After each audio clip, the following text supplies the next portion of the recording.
Exceptional Randos show is produced live in Sunroom Studios' Base Capsule and in partnership with KLST 103.5, RadioCallisti.org. Remember to catch our Exceptional Randos live stream on YouTube every Sunday between 2 and 4 p.m. Eastern Standard Time. And if you have a story, idea, or question that you would like to share, we want to hear from you. Thanks for listening.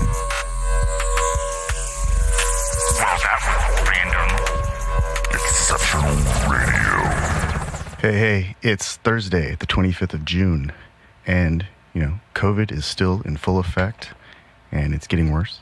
But that's not the point. Tonight we've got a special treat. We're going to be screening The Outcast by Yuri Duncan.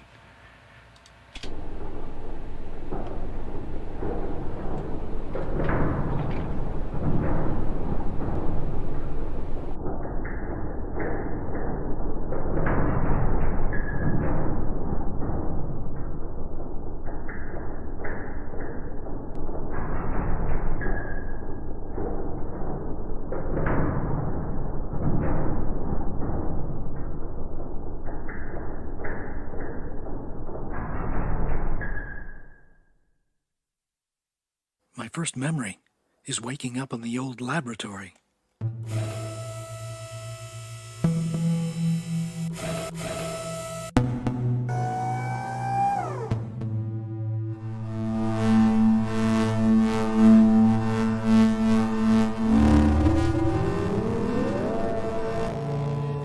No memory of who, what, or why I am.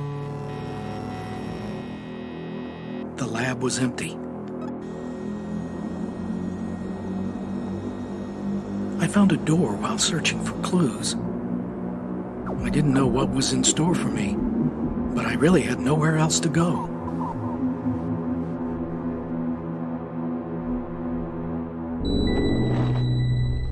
I set out in search for my purpose.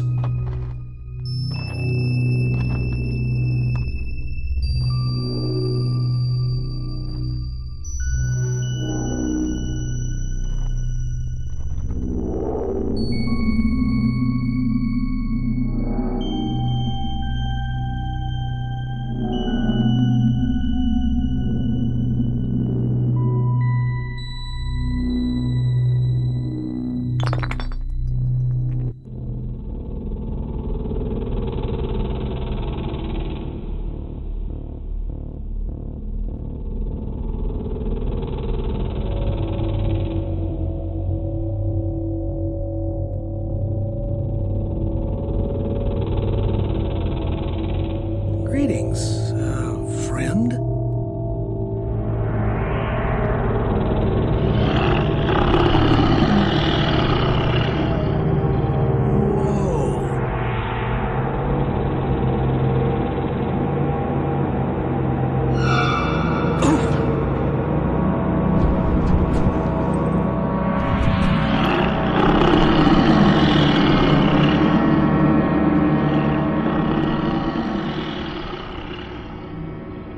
That's when my programming kicked in, and I knew what needed to be done.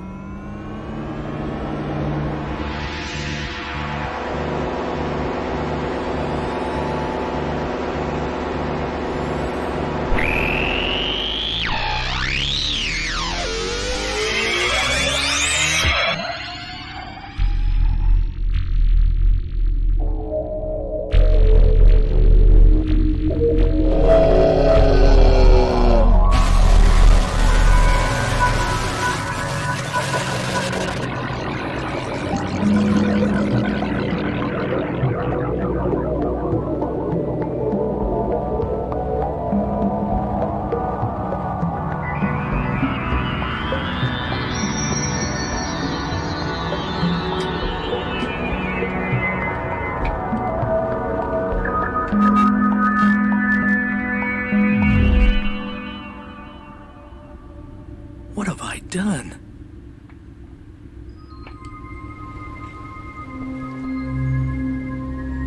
My first attempt at friendly interaction with the locals didn't go as well as I'd hoped. What was to be my purpose then? A weapon? What just happened? What I just did to that creature? Do I truly have no place in this world?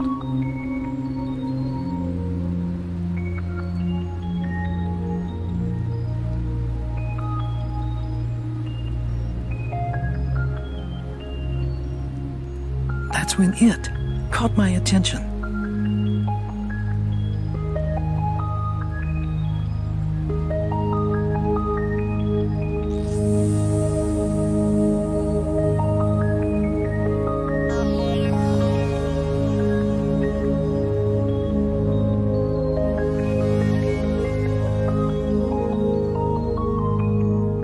Once more, my programming kicked in, and I knew what needed to be done.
As I lay there among my creation, I reflected on my journey.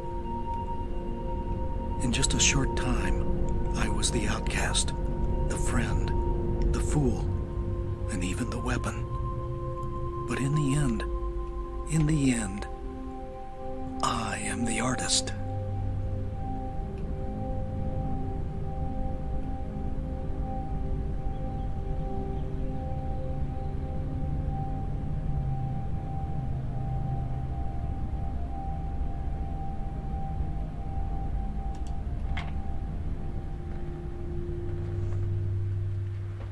Man, that was such a cool video. I really want to give Yuri Duncan a big thank you and big ups, man. That's such a cool video.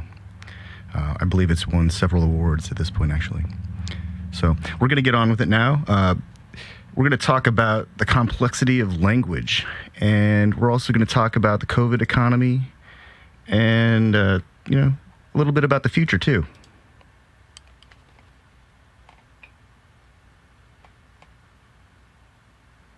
Yeah, so looks like it's funny when we discuss employment in the context of the United States, because underemployment is never discussed.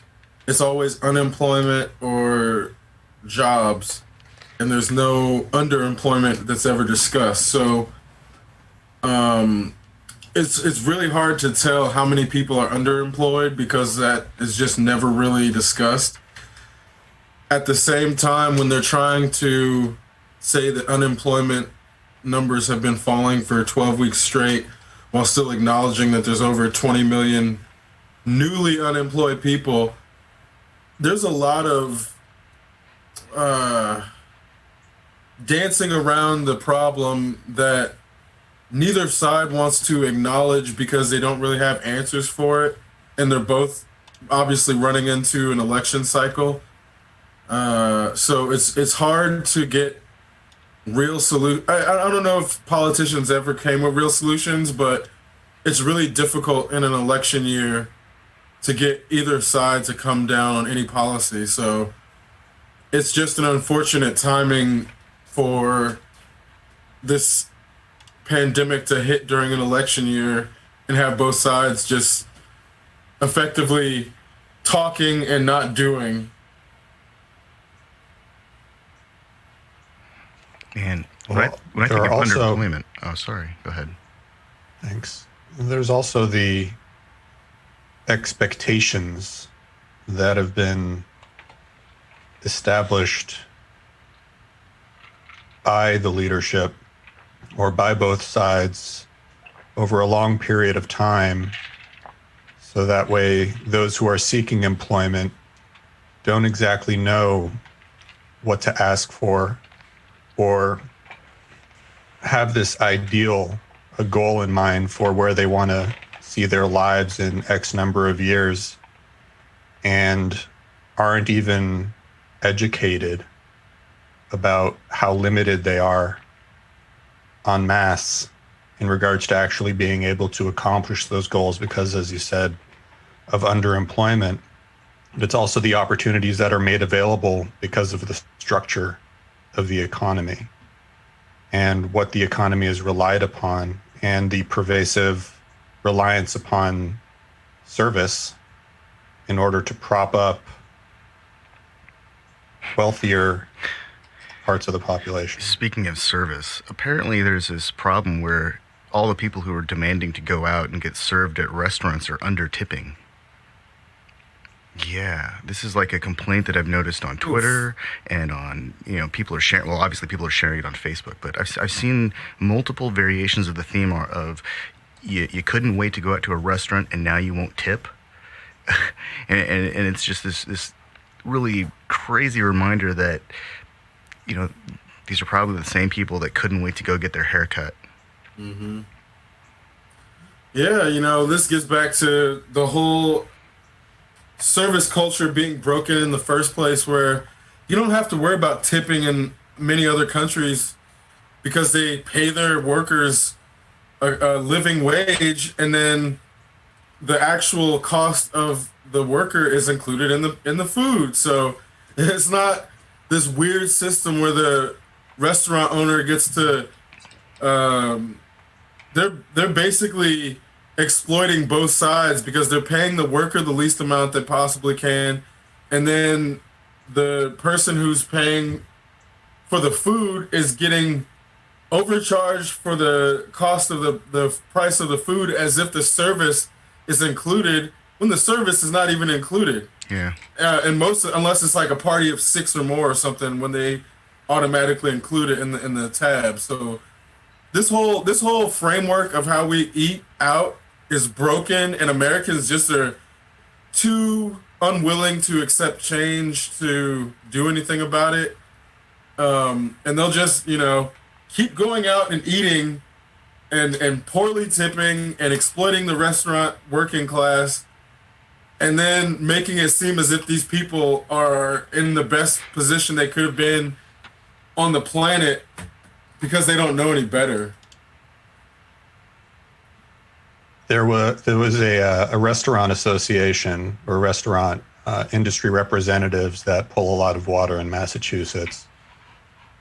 And they were big proponents of reopening to ensure that sit-down dining would be available again. And we'll take one neighborhood in Boston as an example because that's where a lot of outdoor sit-down dining has been approved during the latest phase of reopening in Massachusetts. So reopening is, just for some context, occurring in 4 phases.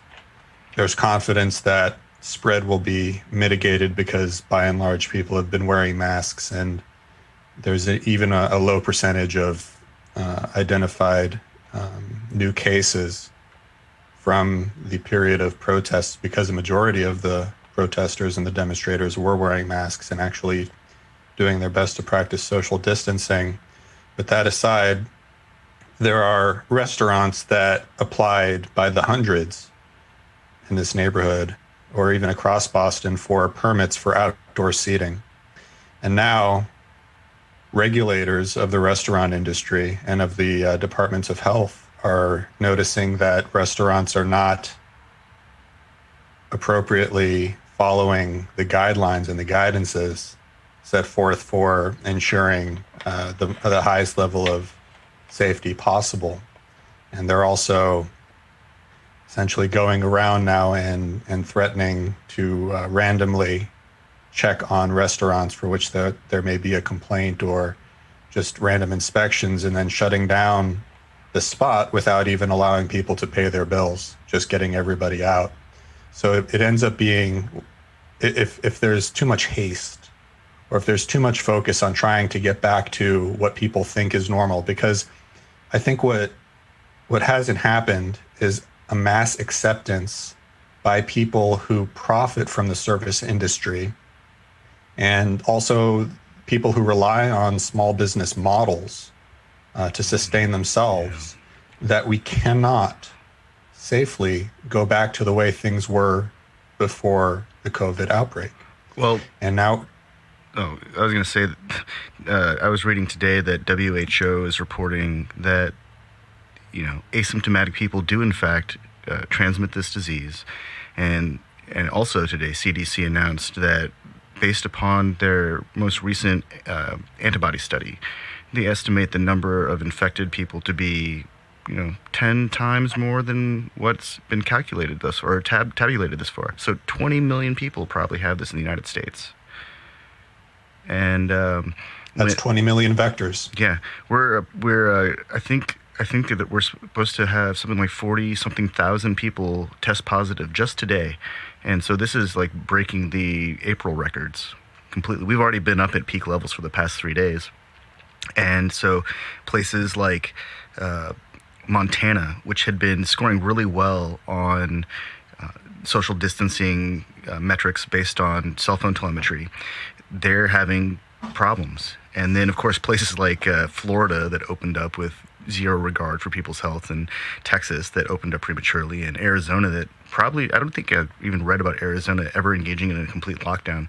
These places are all having just, the best numbers, the biggest numbers. And I hate to say it like that, but these are places where their leadership, their government leadership, didn't take this seriously and didn't follow the data. Didn't even, in Florida, they didn't even listen to the person who was running the numbers, and they fired her because she wouldn't, lie to the people.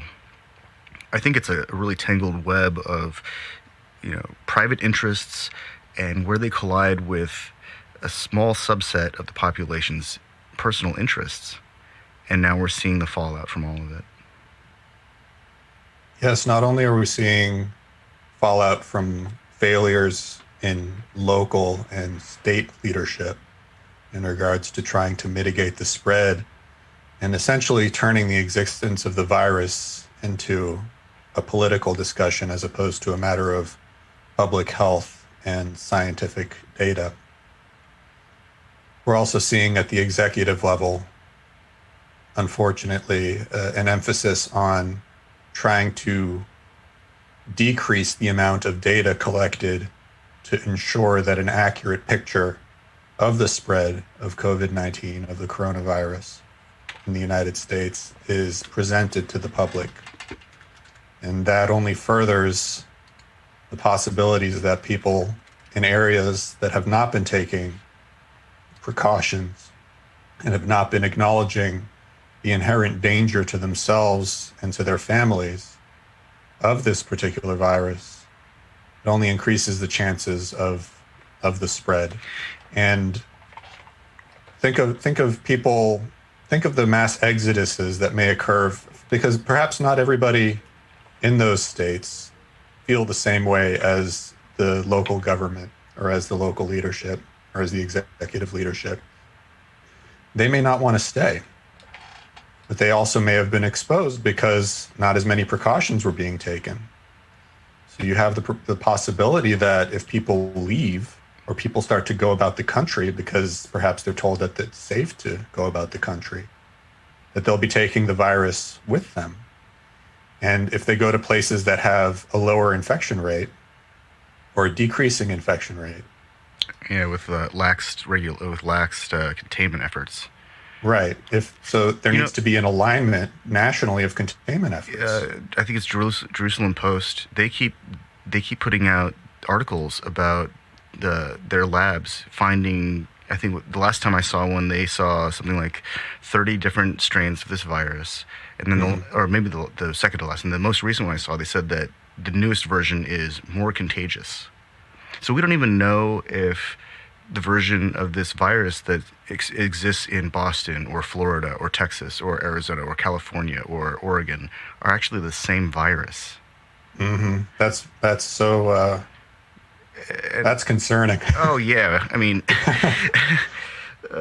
if they found 30 different versions of it in Israel, or if they're just sending testing media. Well, Israel is a hub of scientific research and biotechnological research and development, and a lot of. I was going to say, if they've got 30 different strains in Israel, then we're fucked. Yeah, exactly. Well, there's also been some spikes of COVID infections recently in Israel, and they're reacting to try and determine how to isolate various parts of the country or populations to mitigate the spread. So obviously that even in some countries where spread was reduced or infection rate was contained, there's always the possibility that you can get another spike or another wave. Chris, the other day you sent me an article, I can't remember where it was, but it had like 9 positive cases in a population of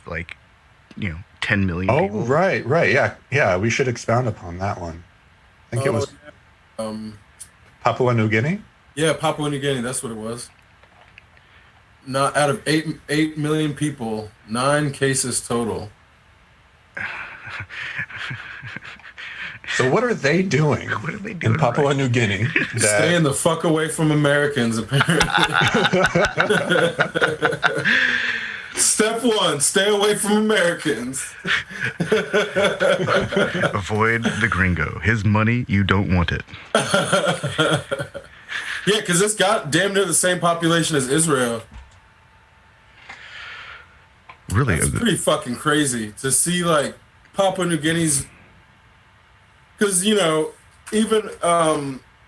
Madagascar, their numbers are growing where we've been watching them, and I think they had 120-something cases yesterday or today. So it's not like Madagascar is, still low, but they're starting to creep up. But there's, places that have significant populations that are not getting discussed in America because it just makes us look absurd. And it's there's no reason that 9 cases. Holy shit. Oh no, 10 cases, I'm sorry. Oh, they got a new one. 10 confirmed, 8 recovered. 0 deaths. 0 deaths. So yeah. Okay. So we have to look at their treatments as well, see what they're doing. They got that South American fruit diet. Or wait, they got something. Where's Papua New Guinea? All those antioxidants. But it's interesting to see, our failures in the West, how they're... If other countries have successes, the West just acts like that shit doesn't exist. I'm sorry, the Southeast Asian seafood and fruit diet. Let's see, their first case was in March 21st. They're so it's not it's not like they were extremely far behind. They're also closer to China than Australia or New Zealand. So maybe that's got. I'm just throwing shit on the wall to see if any of it sticks. Actually, I have no idea why they wouldn't have, other than they have a culture that embraced containment efforts early, and already had some kind of culture of mask wearing in place where they knew, hey, I gotta take care of my neighbors and my friends and family in case I get exposed. Yeah, because even New Zealand has over 1,000 cases, and then let's see, what's the population? Their population is half the size of Papua New Guinea. So they have 100 times the cases as Papua New Guinea and half the population size. So there's all these things where that is fucking insane on its own. Obviously, we can't know the answers to something we just looked up. But the fact that the West is not trying to discuss and dissect those numbers and disparity and in a process, just you see these victory laps for shit that is clearly not a success. Wait, hold on a second. Papua New Guinea has an 8 million person population, correct? And they've got 10 cases. Sweden has a population of 10 million and has 63,890 cases as of today. Damn. They've got like 6,000 times the cases. Oh my God! Yeah, when you put your numbers against Papua New Guinea, you look kind of stupid. Well, Sweden took also a different approach. Stupid. Yeah. I feel like stupid is being nice approach. Like, Real, I think they're taking legal action against their chief epidemiologist. No, yeah, I read that. I think I read that as well. And not only that, but they're being excluded from the Scandinavian economic bloc, the Nordic economic bloc. So Finland and Norway and Denmark are like, sorry, buddy, we're not gonna send our tourism. We're not gonna send any of our business to you. We don't want your exports. You guys are on your own. Whereas those other three nations are all open to trading with each other and resuming economic activity with the economic rest of activity. Europe. Yeah. Because they locked down and they contained everything, and they're like they were taking it seriously. Well, apparently Sweden thought it was taking it seriously, and they thought that they would do this the right way. And by letting absolutely everybody go around about their daily business without doing anything differently in the face of global pandemic. it sounds so dumb when you say it now. It just sounds so dumb. Oh, guys, but it was a great idea at the time. Good God. Well, Oh my God. I remember when containment began, and everyone was like, "Oh, we'll just develop herd immunity. We'll get herd immunity." And then, of course, because of the R value or the R0 value, it was realized very quickly that it was going to require 70% of the population. So that's like, 200 and something million people have to get this.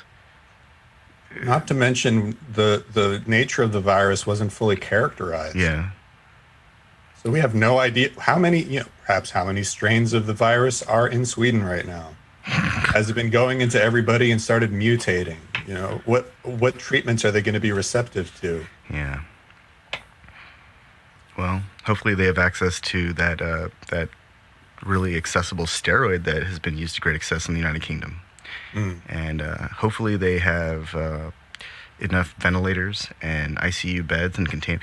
Oh man, speaking of containment, I saw a bunch of pictures, and back to restaurants, I saw a bunch of pictures of outdoor seating where some places built wooden partitions to put between the tables.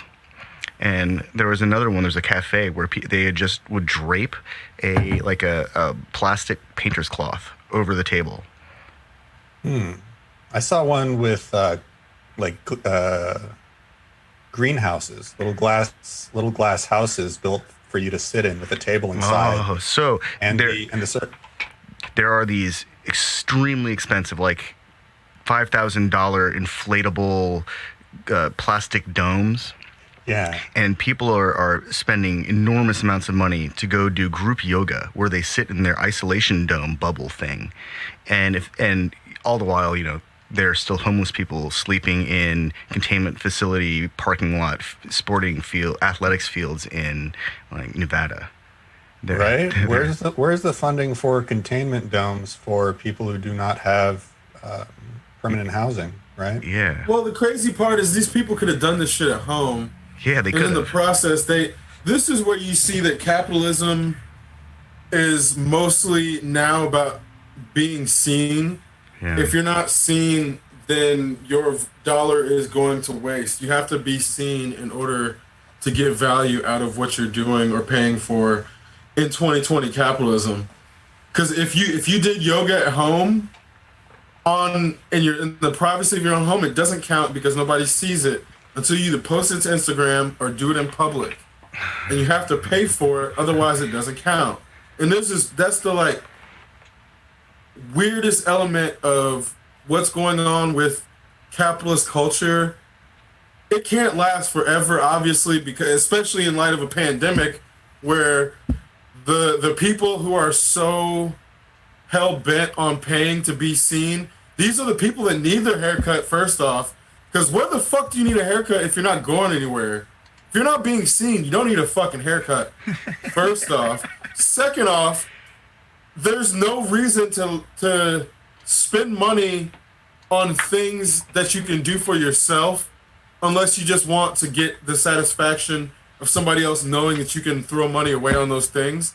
Because it comes down to most people that now have transitioned to working from home that haven't had to go back to working in the public environment, that aren't doing service jobs, now realize that their lives are much better when they're doing things in their own home and not having to shit at work, not having to get their lunch made by somebody who doesn't give a fuck about if they have a stomach flu after eating it or not. And it's like, now I have an excuse to wear a mask every time I go out in public. I'll never not wear a mask in public ever again if I have my mask on my person. Because I don't want anybody else's fucking germs. I don't care if COVID's taken care of. I'm just never going to go out in public without a mask again. And it's like, people used to make fun of Michael Jackson for wearing a mask, not thinking about the fact that this dude is in public seeing probably thousands of people in a day, not wanting to get sick. And we were society was making fun of that dude for wearing a mask. Now everybody is like realizing that's the safest way to be out in public space. Not even addressing the fact that it can help us beat facial recognition technology that everybody was so scared of. Everybody was so fucking scared of facial recognition technology. Now we have a legitimate reason to wear a fucking mask, and the same people that were worried about it don't want to wear the masks. I'll never get caught by facial recognition technology ever again in public, because I'm always going to be wearing a mask now. I have a fucking excuse. Everybody has an excuse. Now I can be that guy with the dreads. Nobody knows who the fuck I am because my mask will be preventing the camera from getting my face and recognizing my face, because I'll also be wearing sunglasses. How about that? A mask and sunglasses? Facial recognition can fuck off. And I'm protected from a goddamn virus? How is that a bad thing? Somebody said it best. If there was like a piece of, if somebody was playing a role-playing game and you found a piece of equipment that would give you 3% armor boost, you would put on that fucking armor. And you got this mask that gives you a 95%, 99% in some cases boost against COVID-19, and you don't want to wear that shit? Oh, you're the person that can't make it past level 1. I get it. That's the person that dies the first step. They get into the first room inside the dungeon. Exactly. They go up to the chest thinking there's some treasure, and it turns out to be a giant spider. We have all this science to help that person survive the things that would have killed them before, and they're going to fucking spit at that thing and not take it because they'd rather die than have their freedoms impinged for the sake of life. I can't even articulate what that, there's no logic behind it. There's no logic. No, there is no logic. You're absolutely correct. Yeah. We can't act like just because somebody holds that point of view, it's a logical perspective. Just because it's an opinion doesn't mean it's logical, valid, or worth considering. Half of America has opinions that are not worth considering. Just because they can vote doesn't mean their opinion's worth anything anymore. Sure. No, just because they can vote, just because they can drive, just because they can bring a spoon to their mouth and pour their own cereal and make decisions to hire and fire people clearly doesn't indicate that they're actually able to make decisions for the betterment of their neighbor. When you said just because they can pour their own cereal and eat with a spoon, I thought you were talking about a little kid. Yeah, some little kids have more sense than adults. I've seen little kids wearing masks. I'm pretty sure that those kids have some sense. Yeah, I mean, at the very least, their parents have some sense. So, I think. Holy Lord, am I here? Am I live? Oh, hey, can you hear me? We've got a special caller. His name is Bucky Allen, or he's a good friend of mine named Alan Cheek. He's been a long-time listener, and he likes to contribute in the comments from time to time. And he made it clear that he wanted to share something with us, so I invited him to join us. So what's going on, Alan? Sure. Well, I'm just going. I'm doing. Hey, I don't want to make it about me, but I will tell you a little bit about what I went through. And I do have to plug something on the show here. Guys, I've never been to a chiropractic in my life. But let me explain something and I know this is completely off subject. This is completely random. But I mean, it is a random show. So what I want to say is that I thought I had seriously hurt my spine. Like, I had thought that I was seriously injured, and I took the week off of work. I couldn't stand. I couldn't sit. I couldn't sleep. I couldn't even be right at all ever. Did you think you had COVID? And I've never. Yeah. Well, I went to a chiropractor, and how old are you? ACSC. I'm 39. Okay. And I've been a laborer for 10 years. So, it hurt so bad, and I just couldn't, man. I couldn't stand up. I couldn't do anything. I went to a chiropractor for this first time. They took an X-ray. I had a thing in my neck, which was an old injury that was obviously causing me problems. But anyway, this guy got spine alignment going, and I was skeptical leaving the office the first day. I had a night's sleep, woke up the next day, felt great. I had 3 appointments in a row, went in the next day.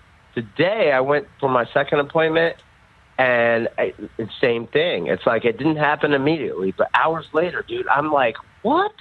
Okay, so I got one more appointment, but that's enough about me, man. My spine is feeling great. I'm feeling great.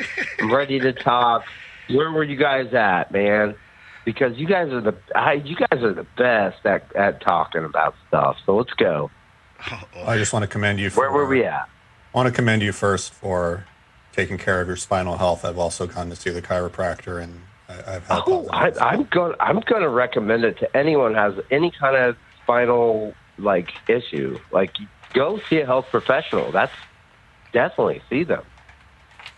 I think that's a good topic in that I think media has completely misrepresented chiropractic. I've never been, but every single person who I've heard go to one has pretty much said the same thing, and everybody goes in skeptical, I think, because of how they're presented, and likely because there's a lot of, not a lot, but there are quacks out there in that before the internet, it was really difficult to verify people's information. Like, you just can't call up I guess now you can, but you couldn't just call up somebody's university to check their credentials back in the day. So, right. I think that's where I've had problems with my alignment, but I've never been in a position where I felt the need to go to a chiropractor. But I think it's also a sense of there's an element of the whole reason I asked how old you were is I don't know when you started taking care of yourself or even started paying attention to yourself, but for some people it takes an accident or a major turn of their health to do it. But I was fortunate enough that I saw other, my dad and grandfather both had bad hearts, so I started taking care of myself early on. And that's kind of where when you listen to your body, I think that there is definitely something where, I don't know which chiropractor you went to, and I don't necessarily, it doesn't necessarily matter, but the issue is you would be able to tell if you. Can we say it? ACS from Terre Haute.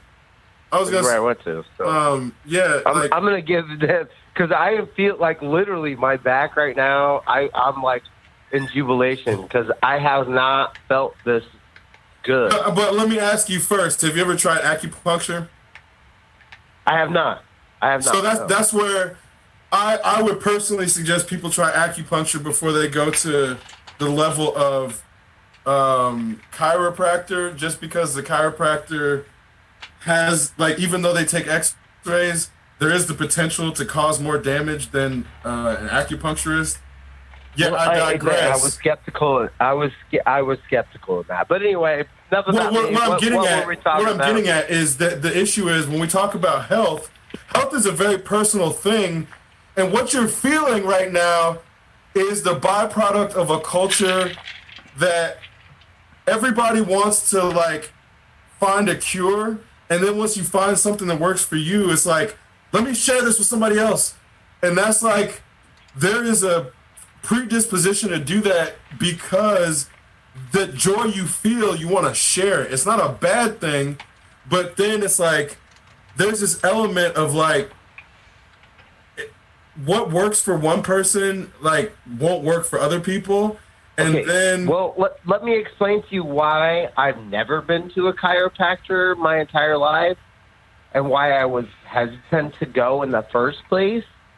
Was the fact that I've never had proper insurance my entire life. And even after almost being 10 years a labor and having a decent healthcare plan that I actually had no idea how to use properly, because I've never had health insurance. I've never experienced it. I've always been scared to go to the doctor.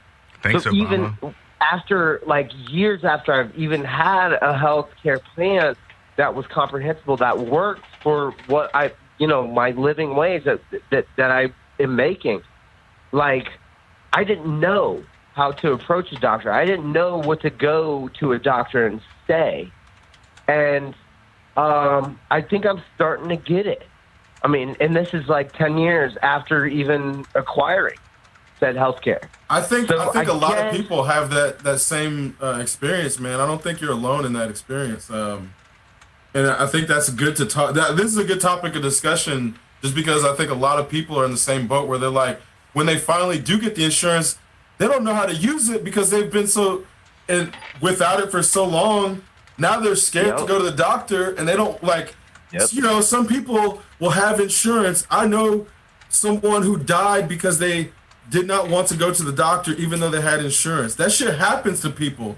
And it's like, it's sad, man. We're in a society where we get so scared to even go to the doctor for one reason or another that we don't, like, and one of the reasons I want to keep talking about it. We're not scared of the doctor necessarily. We're scared of the money that. Right, exactly. Yeah. And that's where I was for many, many years. Scared to death. But it becomes reactive instead of proactive, whereas, one of the reasons I asked if you had ever tried acupuncture, fortunately now a lot of insurance companies are covering it, but acupuncture not only helps recovery, but it's also proactive in that, if you know that something happens because you're a laborer and you're in a position and you get flare-ups, well, you don't want to wait until it gets bad, but there's not a whole lot you can necessarily do about it. And that's where things like acupuncture and cupping come in. I still haven't tried cupping, but that's like, there's all these proactive medical treatments that we don't really get access to for one reason or another in America. So they become mystical. And it's like, then, the same way that the chiropractor is made into this terrible experience that always ends up hurting somebody's back or neck, the acupuncturist is this mystical Chinese art where you only get to go if you have something that needs healing that the Western doctor can't, and you can't, they make it seem as if it's without scientific explanation when it's complete opposite. It's incredible. So I guess my larger point was that I'm feeling good, and guys, if you guys got problems with your back, get it looked at, man.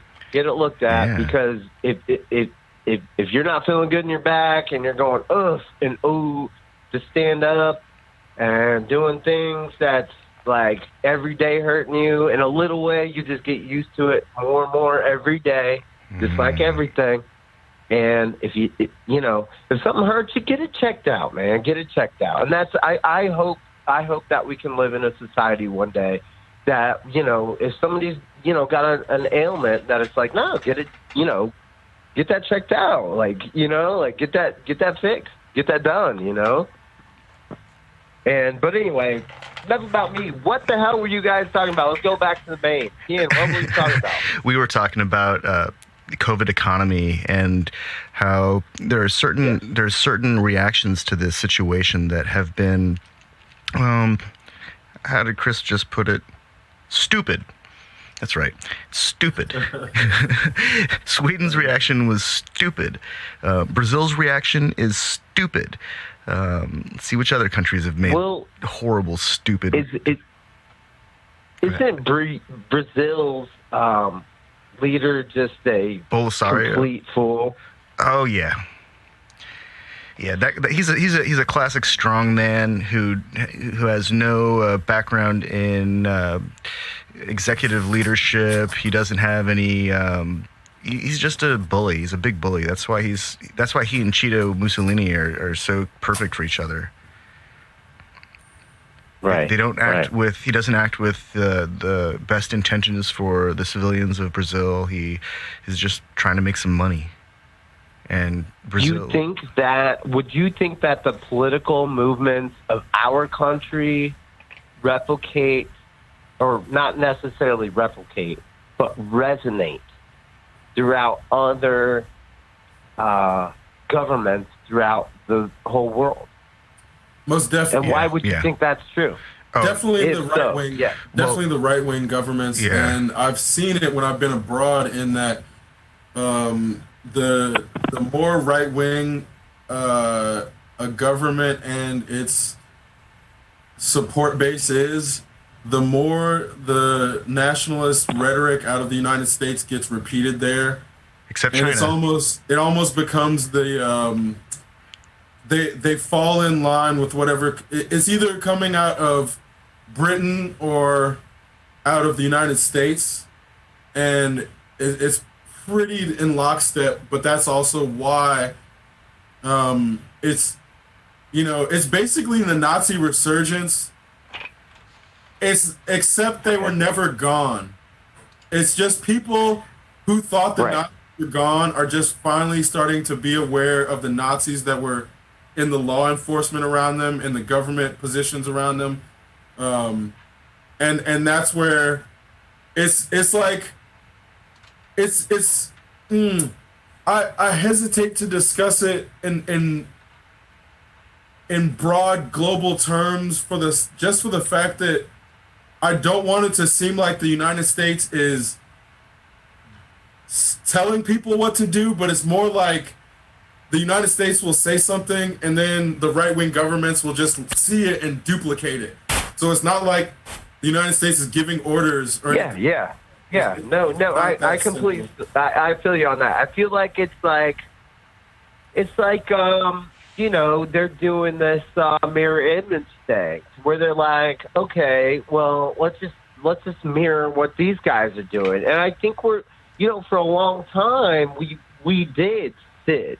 Post World War II, we sat as, an industrialized nation who was kind of the shining, gleaming, example on the hill. And I think that's a Kennedy era thing. Manifested that through propaganda and different things that allowed. And I know you guys have touched on this many times before, but I'm just trying to get into this conversation. So there's this really interesting thing about. I know you guys have talked about this, but to use this MTV and music and this like global So, Alan, what you're actually talking about is like people. a lot of this stuff emerged in the early 20s, of 1920s, and it came from the left wing of America. It came from the progressive movement, and they were the ones that first leveraged the power of the media. They were the ones creating magazine and newspaper ads and using the radio in ways that nobody had really used before.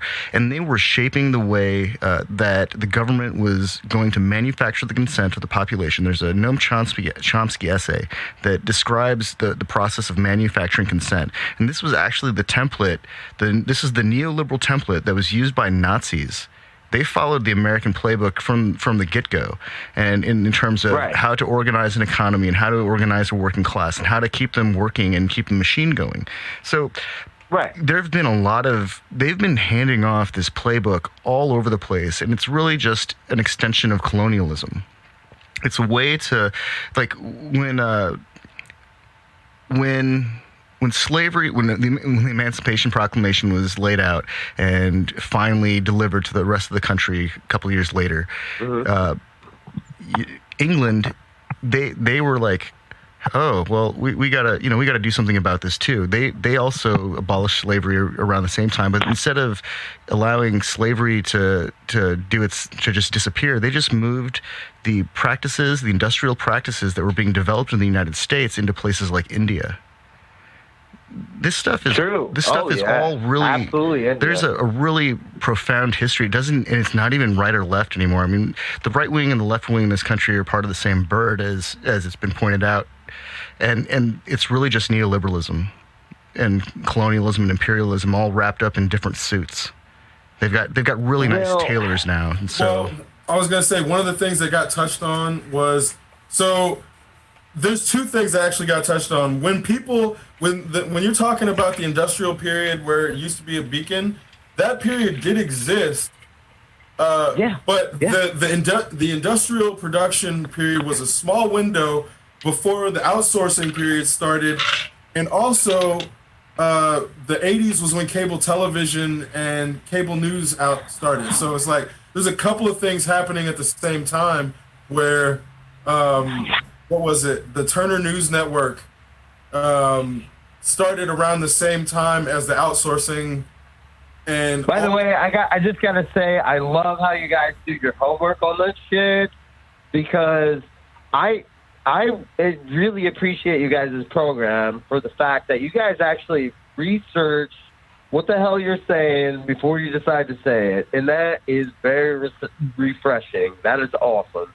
To come to the table with facts, to come to the table with something that's like, has substance and means something to somebody who thinks that the truth is important and thinks that facts are important and history is important. So yeah, man, that's great. Kudos on you guys. Go ahead. Sorry to interrupt. I'm sorry. No problem, man. But yeah, and I think people When we think of CNN, we don't really think of it as being that old, but the company, like the Turner Broadcasting System, started in 1965, and that's effectively the parent company for CNN, and that's kind of where, when we look at what we see as left and right and centrist media, there are these things that predate what we even know as left and right wing that have also established our connotations of these things to also give the false premise of them being unbiased. So a lot of people think of CNN as being either unbiased or almost left wing, but it's not really accurate. It's a lot more nuanced, and the easy ones are MSNBC being a more left-wing leaning and Fox News being a more right-wing leaning.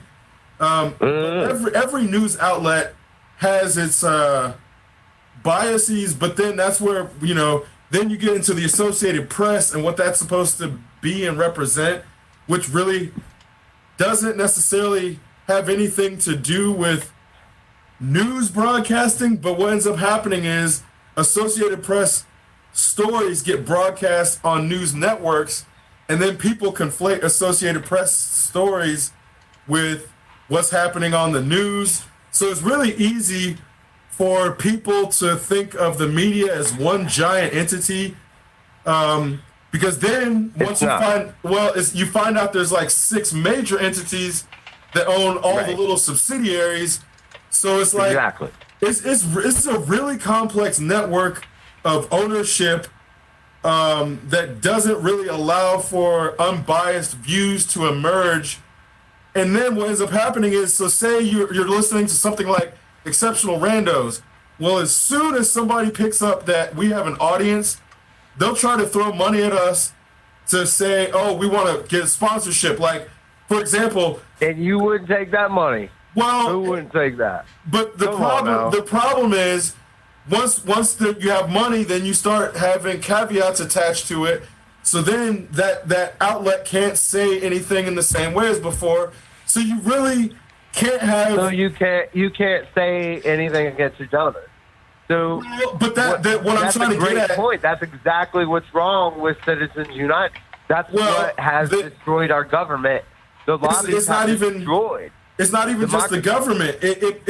It's very complicated to discuss, because in terms of capitalism, an independent voice has a ceiling at which it cannot no longer remain independent and sustain itself without having outside funding and maintain its trajectory, or it eventually just peters out. So it's like there's this notion, people want to have independent voices, but unfortunately we live in a system where Tien and I have to do other shit to make ourselves be able to be independent. And for the sake of our audience, like, then our audience wants us to be independent, but then that's like, at the same time, it's like, you don't want your people to be paid because you don't want them to be influenced, but at the same time, you want them to be taken care of to do. So it's a very difficult place. Yeah, it's like you want that media source to sustain itself. So therefore, what does it take for a media source to sustain itself? Well, it takes capital. And again, that's the way it is. Is such a thing even possible? And I think we've been brought up to think that these institutions were permanent fixtures because of the way they frame themselves. And now we know these things can easily die off. It just takes a pandemic and proper timing. Or does it? Can we become more interested in what our neighbors have to say? Can we become more interested in what the people within our community have to say? I think that's the first step. I think that's the very first step you have to take, is you need to become more interested in what your next door neighbor has to say versus whoever you whoever you have to like kind of coax onto the show. I think the first step is finding out what actually the neighborhood is telling you. And I know what my neighborhood's telling me. We can get on that page. I think that is really where. So here I've got a really good example here. I live across the street from a neighborhood full of paper mansions, some McMansions, and these are every bit of the description of a McMansion. A bunch of rooms that are attached to each other, roof design that doesn't have any real continuity, giant houses so big that the only reason you would want a house that big is so you could get away from the rest of your family. And these are old houses? No, these are all brand new houses. They all have manicured lawns. They used to have manicured lawns when they were paying people to manicure their lawns for them, but they don't do that anymore. And so I live on the other side of the street from this, and everyone on my side of the street, they all still mow their lawn themselves. And I don't mow my lawn. Well, we have a lawnmower, and part of it gets mowed, the parts that we use. But the rest of it, I allow to go back to forest, because I would like to have a natural wooded lot, and I want some privacy.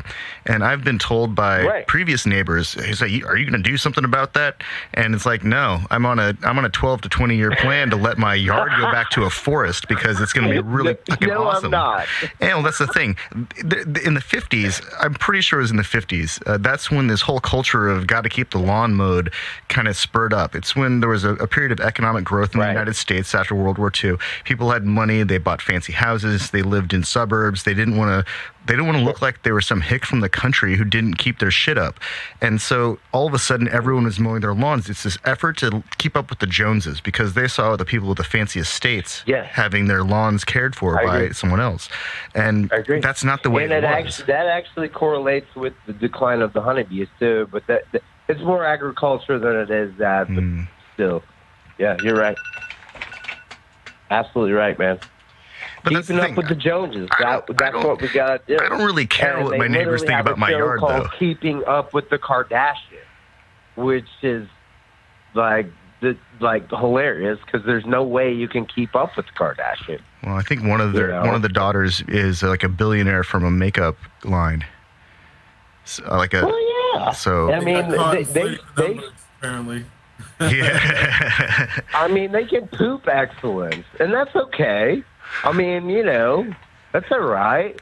But I mean, you got to kind of take a step back and say, hang on, guys, what are we doing culturally when we idolize people who don't do anything? Well, we create a culture that doesn't do anything. That's what happens. If you live in a culture that idolizes stagnation, then stagnation is what is born of that culture. There's no community within that kind of activity. Oh, you sell them products so that you can keep making other stuff, and you have to give them a reason to go to their job so they can make money to buy more products. And you got to figure out what the product is before anyone else does, so that you can get the first round of money from it. And the most important part, of course, is the marketing department that tells the people what they want before they know that they want it. Well, you nailed upon something that the fashion industry has to stop because they can't do fashion shows this year. Yeah, so Italy's they collapsing basically right declared now. fashion season's over, but I think they were forced to do it because the cycle you just described is how women have been manipulated into buying and getting rid of their clothes for the last 40 years. Like, I see women constantly going through this cycle that men don't have to go through every single year, where they have to go through, like, I mean, even when it's like the Did colors, you take a look at my lookbook, though? I got a hella lookbook. Oh, I'm sure. I mean, I'm saying. I'm just playing. But I'm talking about. Have you ever watched any of these fashion shows? I actually have some experience shooting fashion runway photography. It's over my head, man. I don't know where they're at. Runway is actually a really interesting kind of event. There, for the most part, it's really interesting culture. there's a DJ in the room, and they're usually spinning some house music. Or when my girlfriend was involved in runway production, I would give her like that, no. Hold on, let me tell my story. You need to listen to this, Alan. I'm telling you something that you don't know about.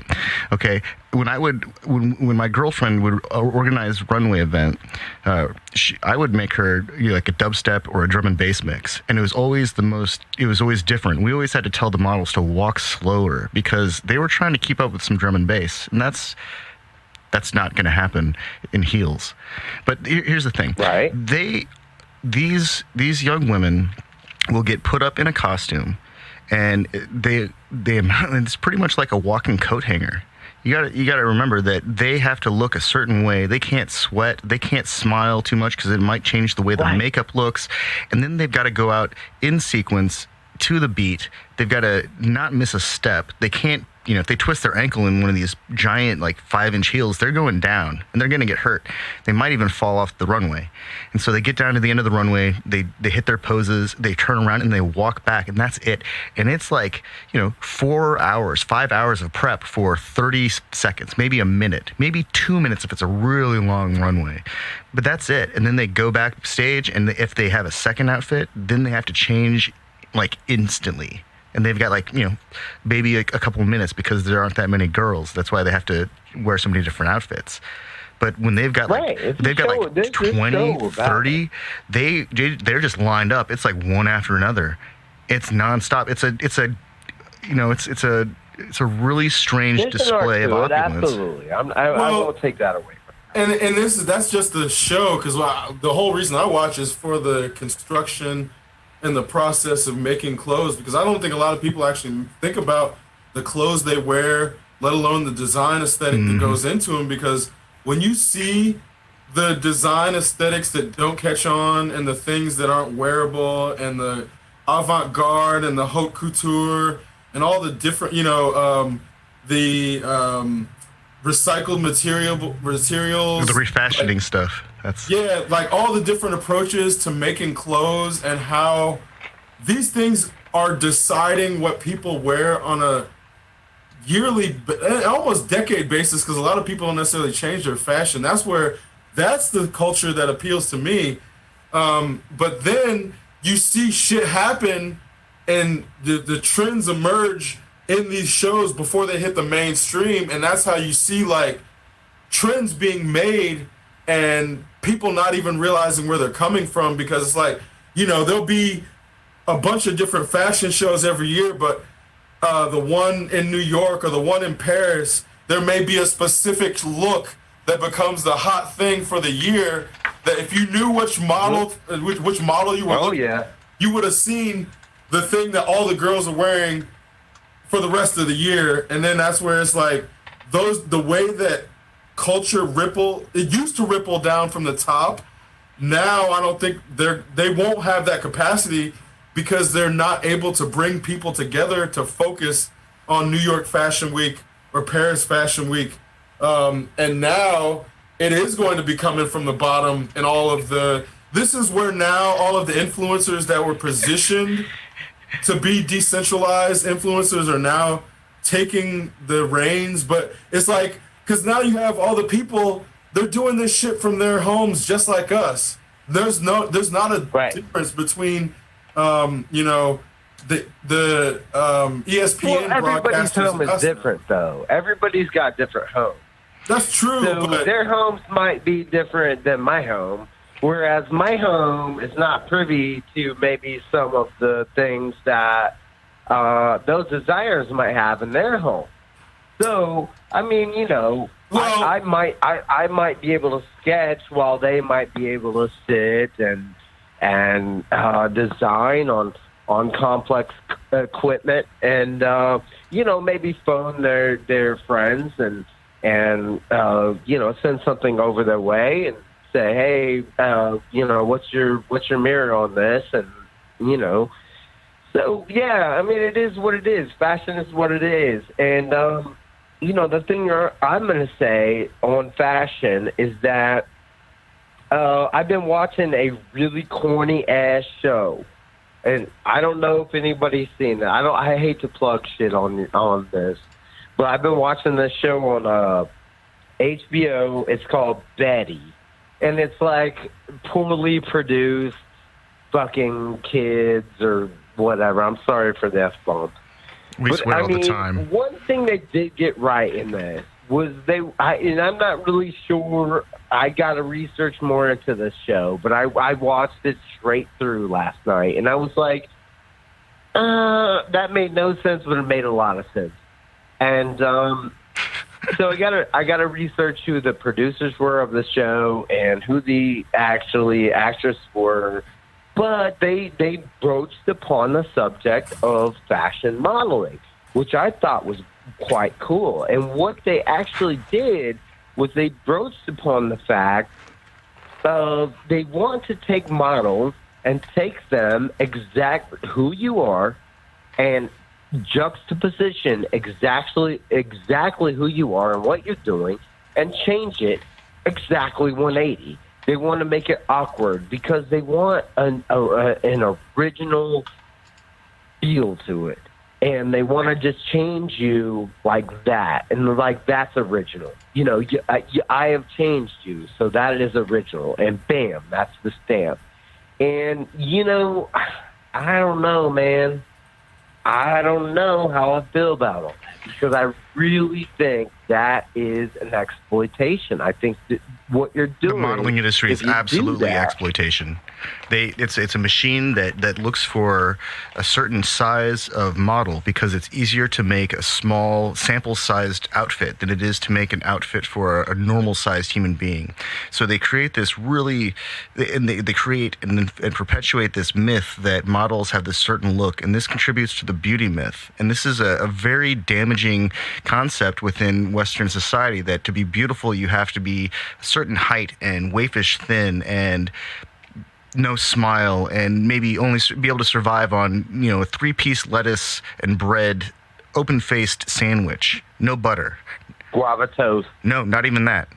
There are models out there who, I'm serious, man. There are models out there who will starve themselves so that they have the right look for a runway event or for a photo shoot. And this is, it was heroin chic, and it keeps coming back because someone likes taking pictures of scantily clad, waifish young women who don't know any better. These are teenagers mostly. These are young women who don't. Right. They're so desperate to make it in this world of modeling that they're willing to put up with the worst kind of bullshit. And one of the things I've seen is I don't even know if it's I know there's obviously predators, but I want to say one of the more influential problems is that a lot of the aesthetics are being created by gay dudes who don't have a physical attraction to women. So it's like when you're making the aesthetic based purely on the clothing aesthetic, there's no attention paid to the actual female form for the sake of the female form, and that becomes an actual problem. Yeah. And it's it's not to say that dudes should be doing it; it should be women doing it. It shouldn't be men doing it at all. It borders on grotesque. It takes the female physique and pushes into this grotesque place. I'm glad that you brought that up, Patrick, because actually, wasn't there a New York Times billboard that just made a thick ass There's a Calvin Klein ad. Trans black woman. It's Calvin Klein. Who was it? Calvin Klein. Was it Calvin Klein? Yep. Calvin Klein fired all of their waifish models and hired a black trans woman and put her up on billboards all over New York. Yeah. You can see these things. Well, you can't see them for that far because the buildings are still really tall, but you can see them for a good ways away. They're all prominently placed. I've actually got one of the pictures of her in the slideshow right now. It'll be popping up in a second. I think they're the most gorgeous pictures I've seen. Actually, they are more enticing for me to buy clothing from that. But is that appropriation? What the fuck are they doing though? Because what actually? That's a good question. That's a good question too, because then it's there's a whole lot of problems with it, because then that's where you can't erase women to be pro-trans. There's and then it's you can't, because they had a problem with portraying women in a incorrect body fit, a completely wrong body dysmorphic manner. The counter to that shouldn't be pro-trans. Those are two different issues. Being pro-trans doesn't make you pro-positive body image for women. Those are two different things. You should be pro-trans, but also pro-positive, both pro-body positive for women, and those are two completely different things, but they're not doing them well. Yeah, that's not well done, man. I would have to agree with you, man. That's double poisonous, man. Because look, how are you gonna be that's not only reactive, which is poisonous, and then be what do you want us to be? This, and then oh yeah, you're just faking it. That's just fake. You're just being fake. You're not being genuine. Which I think people right now want real, real stuff. I don't think they want to be fed anything less than the truth. I think that there are a lot of people out there who still want to be fed anything they can. I think a lot of people still are buying into the whole reality TV thing.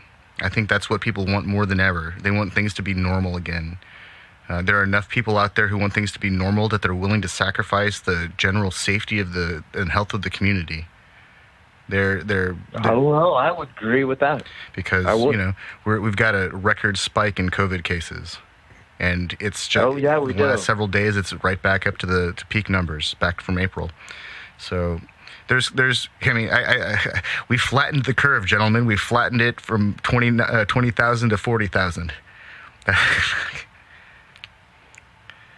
That's I think that's a big problem, though. We've got a society that wants to be entertained because a significant portion of our society lacks a real hobby. They don't have anything to keep their time occupied. They're not creating anything. They want to sit down and nullify. We all know people like this who the first thing they do when they get home from work is sit down and turn the television on. It's a matter of chasing euphoria. Yeah. People want to be gratified in the moment because they're taught from childhood that that's the ideal. They're taught to disregard their feelings and not actually examine their feelings and to understand the root causes of them, because oftentimes their parents were raised in the exact same way. And it's a cultural throwback. It feeds in from previous generations, and it's an example of a mind that hasn't necessarily been exercised in a way that encourages intellectual pursuits for the sake of an intellectual pursuit. There are puzzles that you can put together in kindergarten, and you can enjoy putting together puzzles. But in order to really meditate on your own feelings and turn putting a puzzle together and through meditation, there needs to be some intent there, and there needs to be a mechanism that's taught in order to assist with the clearing of the mind, as some people like to call it. And now, when you say mechanism, what mechanism are you referring to?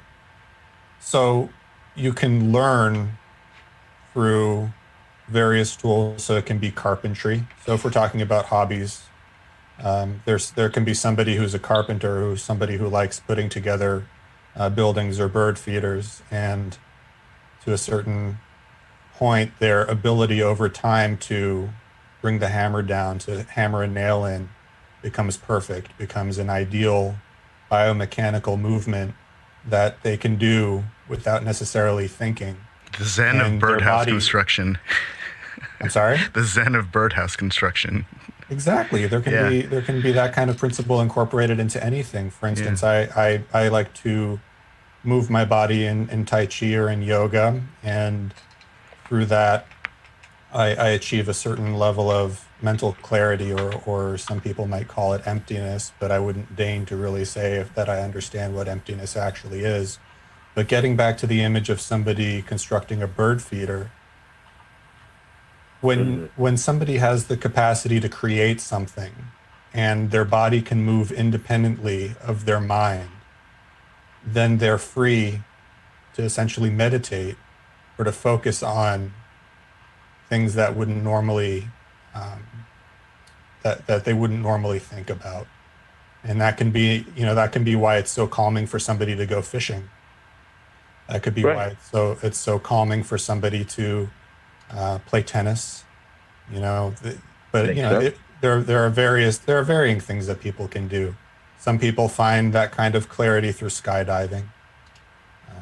There are all these different ways that people can come to know themselves and to understand themselves. And there needs to be a certain level of honesty with the self and a critical examination of the self that people, by and large, especially in neo-industrial, colonially based Western society, where there isn't a focus on that sort of criticality of the self, where it helps to simply focus on an ideal that was created by, your leader, or to focus on trying to accomplish something that your media machine has generated for you as an ideal. And once people begin to idolize the images, so the whole keeping up paradigm, once people begin to idolize the people that they're supposed to be keeping up with, then they're ultimately only seeing what more powerful people are trying to get them to see. and they're not making a critical examination of themselves and actually determining, is this something that I want? Because you have a whole population of people who feel terrible about themselves. Yeah, because they're not in charge of what they're doing. What they're actually saying is that we are willing to do what our producers tell us to do. And it's That's not just, what you're yeah, saying, exactly. right? It's what the producers are telling them to do, but they're also getting paid a salary and they have endorsements and deals. But I'm talking less. I'm talking less about the people on the shows and more about the people watching the shows who believe truly that one day that level of personal wealth accrual and that level of lavish living and excess is something that is directly no, it's not just what are you going to do with it, is can you even achieve that? And is that something that you actually want? Is that something that will make you happy with your life? Is that something that you will actually have security with? That's a question that people don't ask themselves. And they end up mindlessly consuming the dreams of other people. Oh, wow. That was good. What's your name, sir? Oh, I'm Daniel. Sorry, I don't think I was introduced to you. So my name's Daniel. It's nice to meet you. Daniel has joined our evening editions for the past month or so. Daniel. He's a good friend of ours from school, and he's been a fantastic contributor for a long time, actually, in the comment sections. So, Great Bucky, insight, man. Let me ask you real quick. Have you ever trained in any martial arts? I train in the martial arts of just no.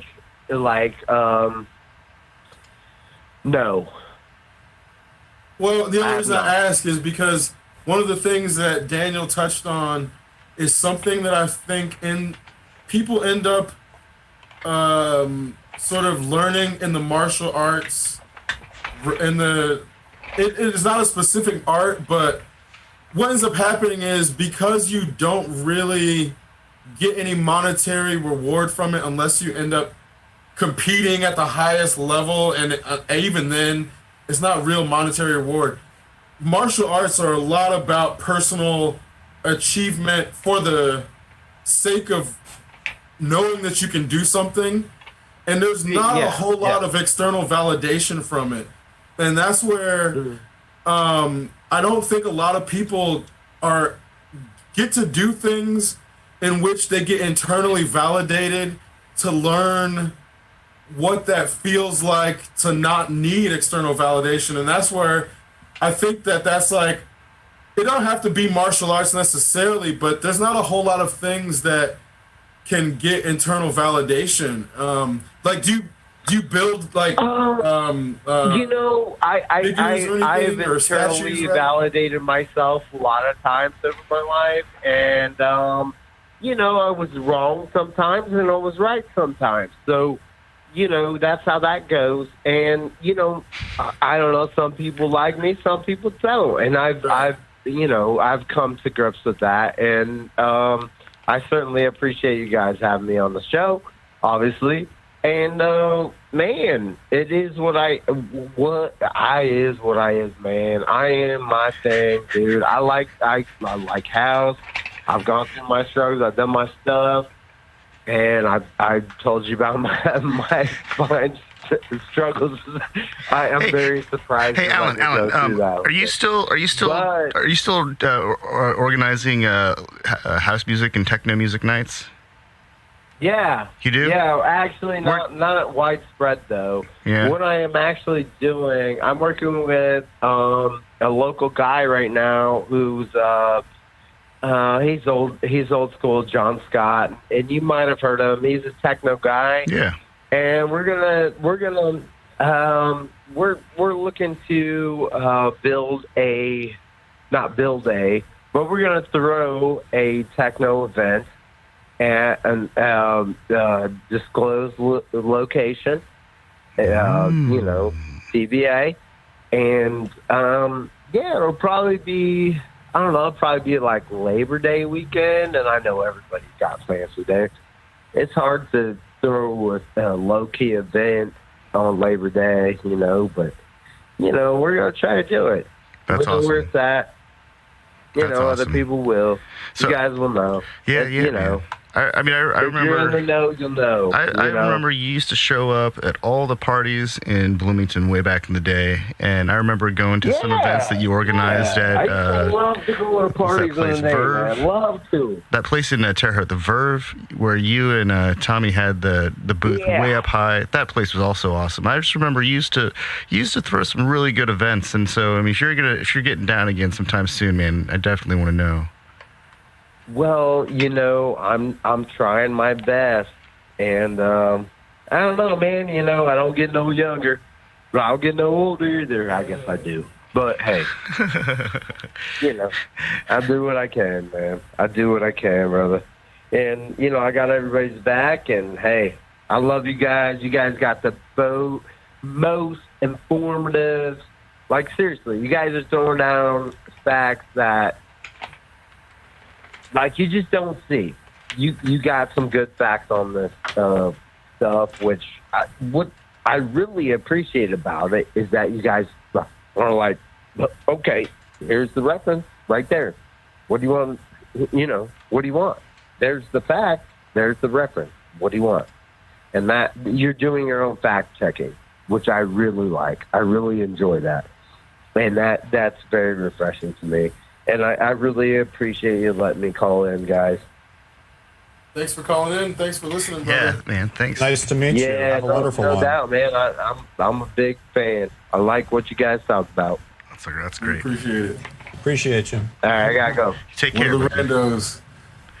Well, one of the things we originally tried to do is create a platform that made people feel part of it, and that's where, the whole title of Exceptional Randos is about random information, but also random people, and that includes the audience.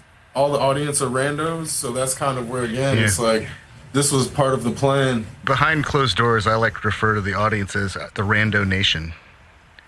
And if you're listening to this right now, you are a citizen of the Rando Nation. And if you have an idea or a story or a question that you'd like to share with us, we definitely want to hear it. And you probably heard me say that in the intro or the outro of this show, but we mean that wholeheartedly. If you have questions that you want to talk about with us, feel free to reach out. If you have any kind of story you want to share, those are some of the best. Because we like to learn about things. We like to facilitate learning moments. We like to facilitate story time. And we think that that's the best, probably the most genuine way to actually engage, is to find that place where everyone feels safe enough to engage in a long-form dialogue. Because not all ideas can get put into a succinct post on Facebook or on Twitter or even an email. Sometimes the magic is in that dynamic that forms between people as they explore concepts together. Yeah, for sure. I mean, we went to fucking chiropractors and fashion. Yeah. And COVID economy. Yeah. Martial arts got thrown in there too. Yeah, martial arts. Yeah. and we screened an award-winning short animated film. That's the brilliance of this format, is that we are exceptionally random with our content. And sometimes, I gotta apologize, sometimes we put up a headline like we're gonna talk about something and then we completely forget to talk about it. And this has actually happened to Chris and I can't even count the number of times this happened, where we were watching, UFC some weekend and we were going to talk about it that Sunday, and then we forget. And then the next Thursday rolls around and we still forget, even though we talked about it before. And then it's Sunday again. It's like, well, it's a week late. We can't really talk about this anymore. That's just an example. That's actually a good segue. So one of the things in discussing like people and events, so there's a fighter in the UFC named Israel Adesanya. He's from New Zealand. He's black. He's fantastic. People have been calling him African American. He's not African American. You can't be not from America and be African American. And it's like one of these things where I feel insane that I even have to bring it up. But it's like, that to me is, it's crazy that people use words and don't think about the words they use. But that's, there's a lot of that happening where Straight up, man. This morning when you were like, Idris Elba is not African American. For a few minutes, I thought to myself, do they really think that Idris Elba is an African American? Because he's from England, guys. Those of you who aren't aware, he's from England. If there are people out there who are mistaking high-profile actors for something that they're not, I think that just illustrates the biggest problem that we have right now is that not only is the nomenclature so convoluted and divisive, but people don't even know how to use it. Well, it's also a matter of colonization too, right? Yeah. Somebody reaches such a level of notoriety or popularity globally, and they're doing so great at something, all of a sudden they're American.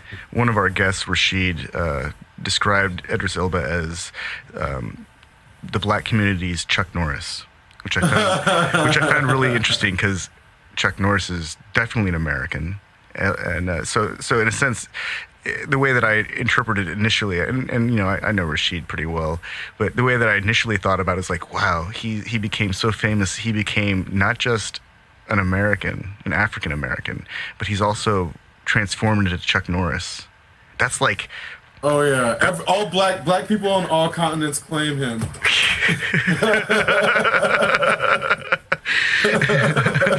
You don't matter if they're fucking black in Brazil, black in any country in Africa, they're claiming that dude. Fuck, Afro-Asians are probably claiming him too.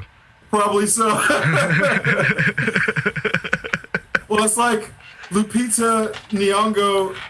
She's born in Mexico of Kenyan descent. So, you can't just call her black. You can't just call her black and have that shit be accurate.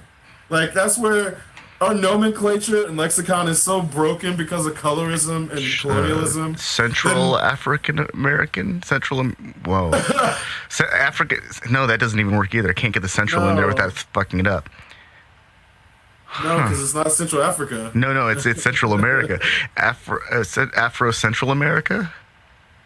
Well, that just sounds like But then she's Mexican. Like, technically she's her Mexican national. Like, that's what I mean. It's like, it's so convoluted to try to describe people either by their color or from where they're born. Everything. It's such a stupid way of trying to look at things. When I try to even imagine how to say it, my tongue gets tied up, and it's like, what the just happened to me? Yeah. It's so complex that when you're trying to analyze someone with an ethnicity and nationality that's that complex, that also then gets reduced to just being black, it obviously needs to be, this paradigm is, we have to address it to move out of it. And I clearly don't know the answer as far as what's best, but I think we have to have that conversation first to then try to figure out, okay, how are we going to try to describe people? Was tribe better? How do people decide their tribes then? Because then that's where maybe tribe was always the best way to do it. And we never should have tried to break away from tribe. After 10, 20,000 years, whatever, and we go back and say, yeah, guess what? Tribes had it right the whole time. Nationalities, we tried it. Races, we tried it. But guess what? Tribes, you can join a tribe. You can decide you want to take the ritual and join this new tribe. And that's a pretty cool aspect of tribes that race does not allow. And nationalities kind of allow it, but once you become an expat, you're kind of, I don't know, it's not the same as, tribal affiliation is something that I'm really starting to wonder if maybe it was never broken and we shouldn't have tried to fix it. So, because let's look at it's still all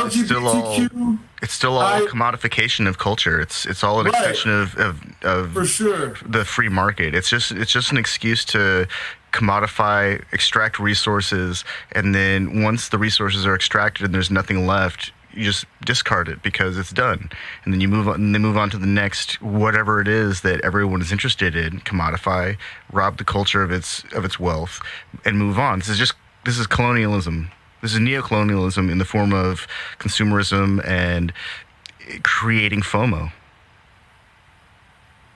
They manufacture the FOMO. Yeah. Well, and in that, you get locked into a system that doesn't, effectively, when you're an American and you get stuck in debt slavery, you can't just go leave the country. No. Because there's too many things that prevent you from doing so. Just the cost alone, obviously. But there's actually a very eerie correlation between American debt slavery and the kind of slavery that existed in ancient Greece. Mm-hmm. And we don't really acknowledge the slavery of ancient Greece. I mean, plebeians might have been able to send their kid to school, maybe, but for the most part, they had to. I mean, the plebeians aren't citizens of Rome, by the way. They had to educate their children on their own, and typically those children grew up learning the trade or the craft that their parents had, and that's part of how guilds formed. But these things took a long time, and those people were never allowed to rise through the ranks of the social class. If you were a citizen, you could be a citizen. But that was it, and you might be able to be a merchant.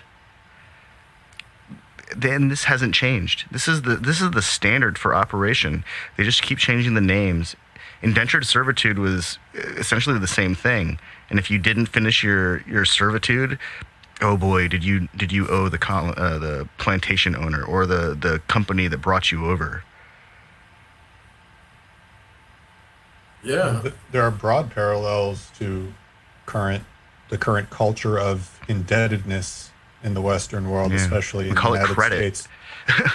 Yeah, student loans, becoming a professional, trying to become a doctor, for instance. These people become doctors. It's a noble endeavor. You're trying to learn how to heal people with the most advanced methods possible, hopefully, regardless of the benefits or the pitfalls of certain Western medical practices or the comparisons to Eastern medical practices. I would like to see a comparison, just as a sidebar, I'd like to see a comparison to the level of indebtedness among people who pursue traditional Chinese medicine versus people who pursue Western medicine in China versus in the United States, because there is some validity. As we discussed, the benefits of acupuncture, and I've also had acupuncture myself and experienced the benefits. But just trying to become a doctor in this country, you can go into hundreds of thousands of dollars of debt. And in a saturated economy or in the level of competitiveness that there is for residencies, cost of living in areas where somebody may have a better chance of having a successful long-term or illustrious career, and they don't have any support network or a wealthy family to back them to help pay for their cost of living, people go into even more debt. And then you have an entire generation of indebted doctors. In America, 8 out of 10 medical school graduates borrow to earn their degree, taking on an average of $251,600 in student loan debt, and this was updated in March 27 of 2020. And in China, if you score high enough on your qualification exams early on, they put you in the kind of academic environment that eventually leads through sciences and biology until you get to medical school. And then you graduate, and then they place you at a medical facility. And if you're needed at a different medical facility because you have a certain skill set, they fly you to that medical facility. And this is all taken care of by the state. And there are ways for people to, if their parents have money, they can try and buy their way through the system, but their system is very heavily based in meritocracy. And so if you don't have the qualification scores to do something, you're not going to do it. It's not like this culture of, oh, you can do anything, and also if you have enough money. It's more like, oh, can you do anything? Show us your qualification exams. And then China is happy to finance the education of people who demonstrate that they have the aptitude and the patience and the focus to do something like go to medical school and become a physician. But you gotta believe that if someone gets through a certain part of it and represents a considerable amount of state investment, if they have a mental breakdown and somehow can't, they probably get sent back home to, like, wherever they're from to do some very menial job, because you can't just screw up when you represent $1 million worth of investment.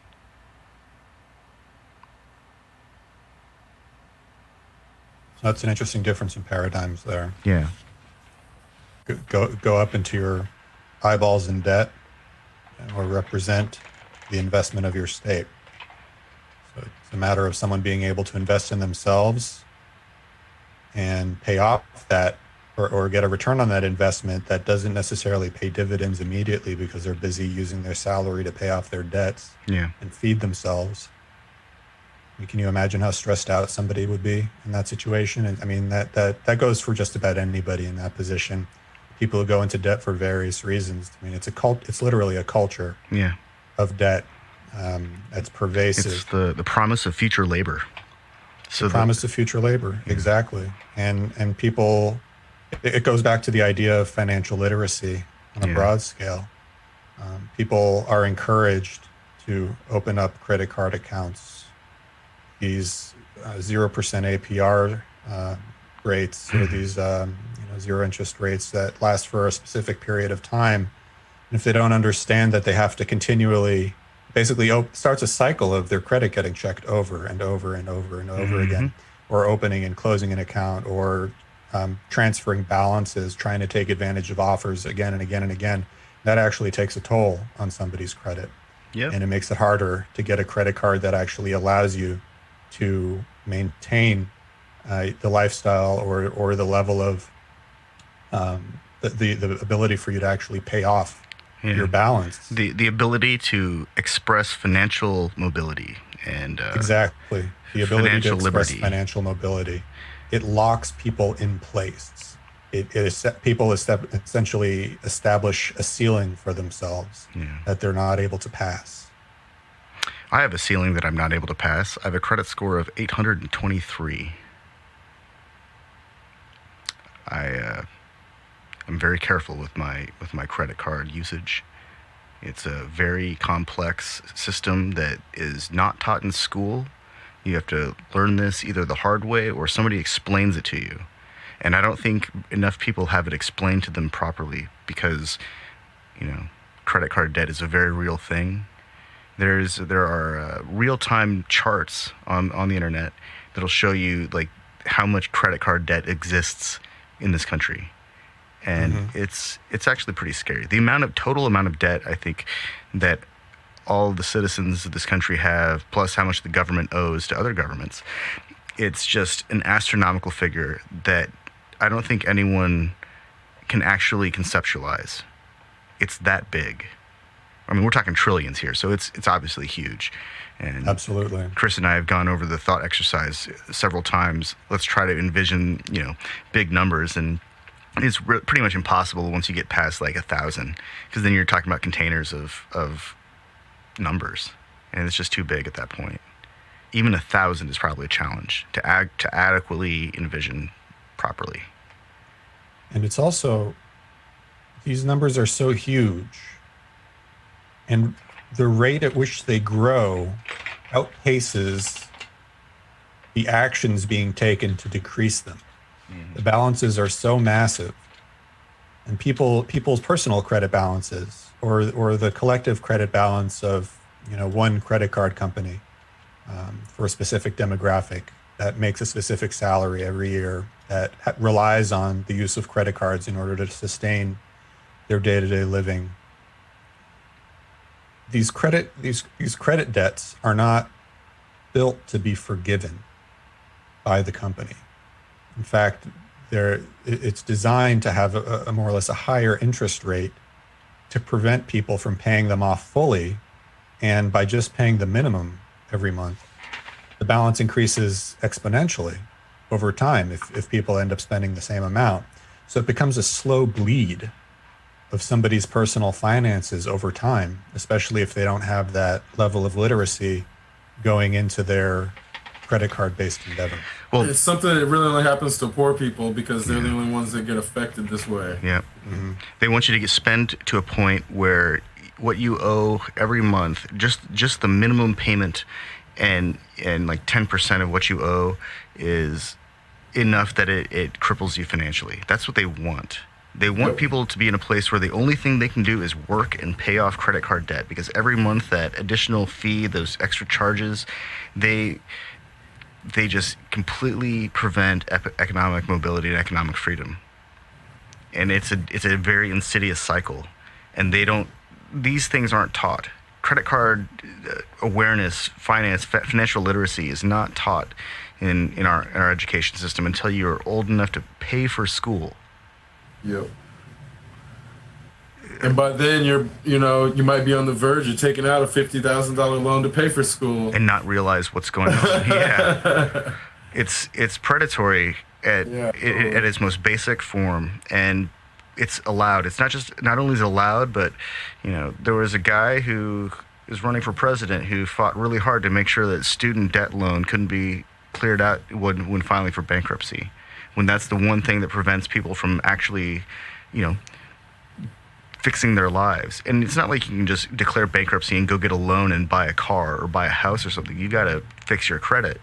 But that's like the opportunity to do that. And I was reading, one of the big things that prevents people from developing any kind of nest egg or financial security or wealth is the inability to secure housing at a reasonable rate. And I'm talking about, a mortgage or eventually owning a home. If people can't get a mortgage, if they can't buy a house, they're always slave to the whims of a landlord or the bank. If you're constantly paying, more, like almost twice as much in rent as you would with a mortgage, then you'll never pay off your car. You'll have to just make sacrifices left and right till the end of time, and that's a terrible situation. We shouldn't have an economy that, first at the same time, shouldn't be allowed. So it shouldn't be allowed, but at the same time, so the people who pay mortgages and get that benefit of paying half, monthly, when they get in a situation where they can't pay the mortgage, the bank comes in and takes their shit, even if they paid 10 or 15 years on it. So all the people who got fucked because of COVID this year, they've been paying 20 years on the mortgage. A lot of them enter a place where now the fucking bank's about to take their shit because they have one bad year. You paid 19 years on a mortgage. You have one fucking bad year. That shit's back to the bank. Yep. So there's all these things about home ownership, quote unquote, that are also fucked. That shouldn't be possible either. Somebody who pays 19 years on a mortgage and has one bad year shouldn't have their home be able to be taken from them. Oh God, it's not even one bad year. It's just like a few bad months in a row. Exactly, not even a full year. Yeah, that's just like a couple of bad months. Well, these are all. Daniel earlier this week asked. We were talking about property, and because I sent this thing about property, and it was the Game of Life, but for the hipster edition. It was the Game of Life Millennial edition. What was it? I think it was either Millennial or like Hipster edition. Yeah, it was or like something. the Millennial Game of Life or something. Yeah, like that. and you for woke people. No, woke people, that's right. It was Monopoly for woke people. Yeah, you can't own property in Monopoly for woke people. You get likes. You get Facebook likes. When you pass go, you call up Daddy and he gives you £2,000 but you have to spend it. You can't just keep it, and you can't even buy property. And so we have a good laugh at this, and I say, can you actually own property in England? And we start looking up English common law, property law, and this is like, this stuff goes back to the fucking Roman Empire. Their laws are based upon really, and I mean excruciatingly old systems of regulation, and then that's essentially what we have here. But squatters' rights exist in Britain, so there's this element of like, ownership's very different there in that there's less of a protection for someone who buys homes they can't live in. And that's the big issue. In America, we protect the person that buys homes they can't live in. They protect the squatter in Britain. Yeah. And that's a fundamentally different approach to a home and shelter, meaning that in America, we protect the shelter for the home owner and property owner rather than protecting the shelter for the sake of housing a person. Well, Those are two fundamentally different ways to look at it. When shelter. When the containment first happened, the stimulus one was actually what, $500 trillion to banks. This is like 500 billion, and then the second stimulus was another 500 billion to banks, and then they gave 1.5 trillion to the American people, but gave another 500 million to banks or something dumb like that. I don't even know if they technically gave the 1.5 trillion to the people, because if you do the math, those checks don't actually amount. It's like it doesn't. Well, that they also barely 400 billion. Yeah, and then it was a 1.2 trillion or 1.5 trillion stimulus package in total, and then not like most of it went to businesses. So then that's when the businesses started giving it back, because once you find out, like, some of these businesses were getting millions of dollars, and then they were supposed to be getting it to, it was a PPP program that they were supposed to be using to pay people, but they weren't, and they're sitting on it. So when you actually do the math, I think, what was it, like, something like 3 trillion total went out, and I think under half a trillion went to the American people out of the 3 trillion. So this is where all this money went to all these rich people, and Americans are too bad at math to realize what just happened. And they're like, half of them are saying, no, we don't want another stimulus check. We just want to work for our money again, not realizing that there's no work to be done when everything is still on the verge of being closed down. So when you have Americans that are not good at math trying to give out political strategies to appease their base that is also not good at math, I don't know if America's going to make it past 2021. We might get into a position where we're America in name only, and it's like, how do I say this without sounding callous and crass? I think America's only been in a name only for quite a while. We have to let the white supremacists do what they want to eradicate themselves. We can't stop them from eradicating themselves. Because otherwise, if we are, like, I assume everybody on this right now is not pro-white supremacy. There's this element of trying to save people where, on the one hand, you want to be progressive and save people, but on the other hand, you have to realize when you're getting in your own way by saving people who don't want to be saved, who also want to hurt you, we have to be, like, I think we have to start discussing if we want to let people get themselves in front of the train that's on the tracks and try, like, if somebody is trying to stay on the track and there's a train coming, how much energy are we going to spend trying to pull them off the track if we then too get hit by the train?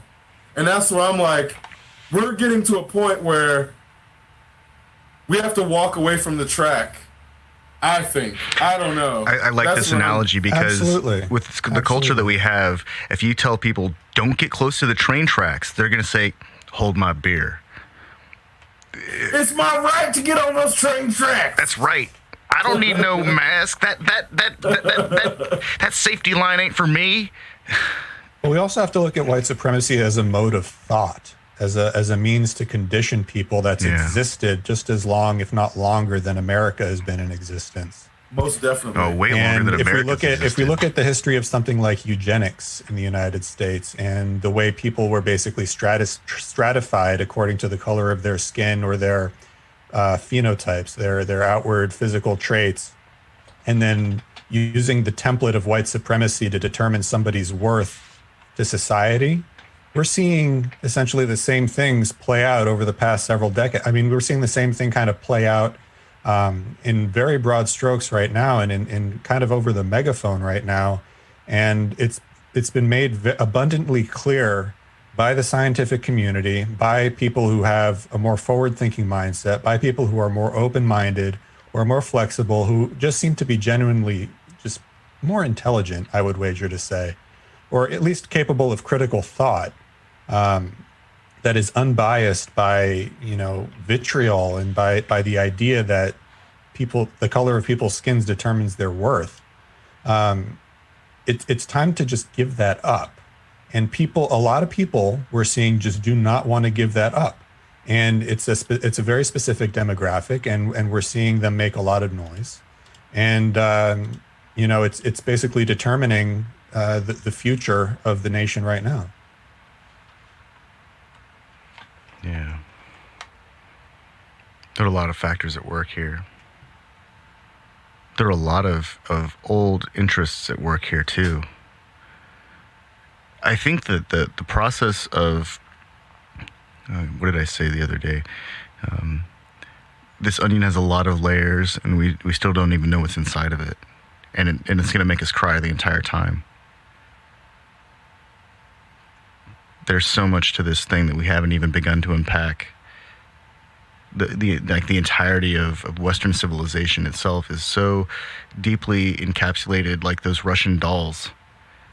The ones I'm talking about, where there's like a doll inside of a doll inside of a doll, and they keep getting bigger. Those things are like, you just don't know what's going to be inside of them, and that's what we're faced with now.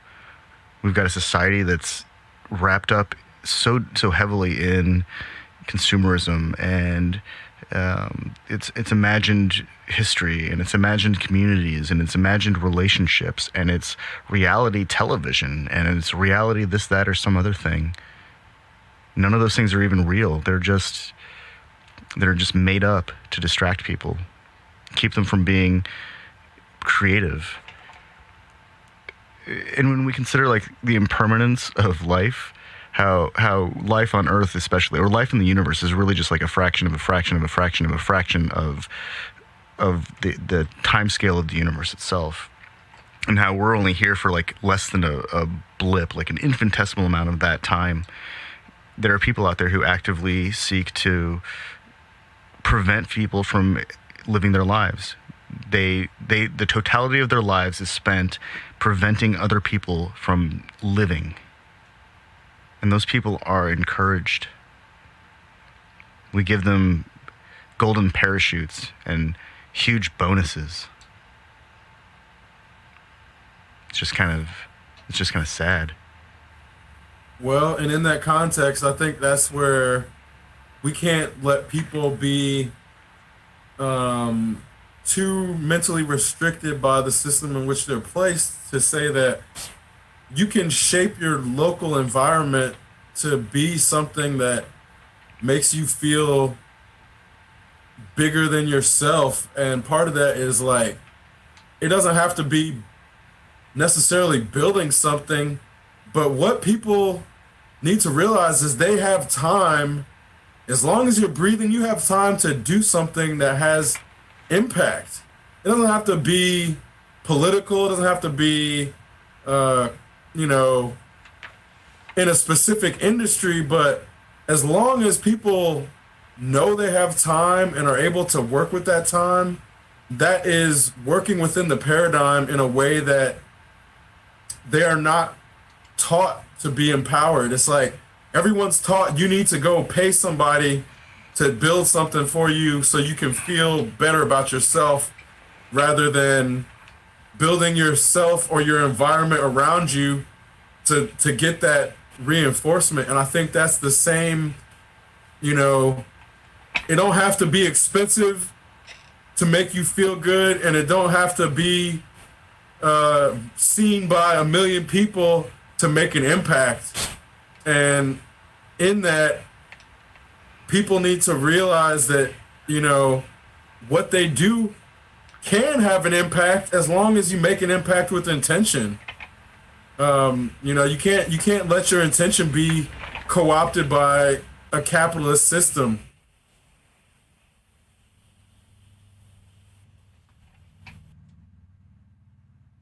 Exceptional Radio.